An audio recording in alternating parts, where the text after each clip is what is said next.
యాక్చువల్గా శ్వాస చచ్చిపోయినందుకు నేను 30% బాధపడితే ఎటువంటి చెల్లి చచ్చిపోయినందుకు 70% బాధపడతాను నేను. నికాసాదీని ఎరాంది యాక్చువల్ లవ్ స్టోరీ అంటే లవ్ స్టోరీ అని కూడా అనుకోకూడదు.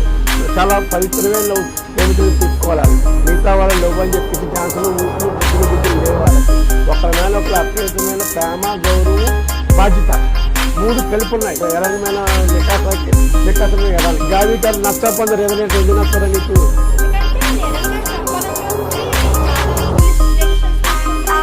ఫస్ట్ సీజన్లో హీరో గారి పెస్టేషనే, లాస్ట్ సీజన్లో దీని పెస్టేషన్.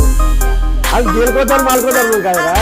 చక్కెర ఎవరిలో చేసుకుని తీగా ఉన్నదన్నప్పుడు పెస్టేజ్ అవ్వగానే ఈ ఇరాన్ గారి కోసం చెప్పుకోవాలంటే లాస్ట్ క్లైమాక్స్ వరకు తీసుకొని వచ్చే క్లైమాక్స్లో వాడి నిర్ణయం ఏంటంటే మన పురాణాల్లో పరశురాముడు తీసుకుని నిర్ణయం.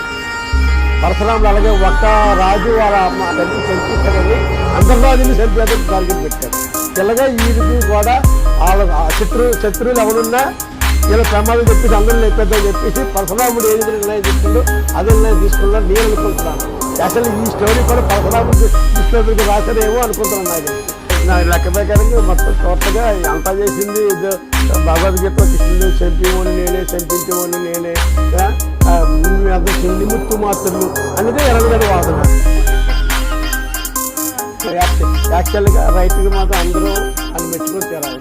అది నిలుచుకుని సబ్జెక్ట్ కావచ్చు, తీసుకున్న లైన్లే కావచ్చు, స్క్రీన్ పే కావచ్చు. సకల ఆఫీసర్ రాడు మళ్ళీ మధ్యలో చచ్చికెళ్ళి లోపలికి వెళ్ళి ఇంకా ఉన్నాడనేది చూపించారు రాడు. ఆ కుక్క మనిషిని ఈ సీరియస్ గురించి ఒకసారి చూస్తే అర్థం కాకపోతే రెండోసారి చూడాలి. ఇది కొద్దిగా ఎంతో కొంత గురువులోడి తప్ప అర్థం కాదు. మినిమం నాలెడ్జ్ ఉండాలి.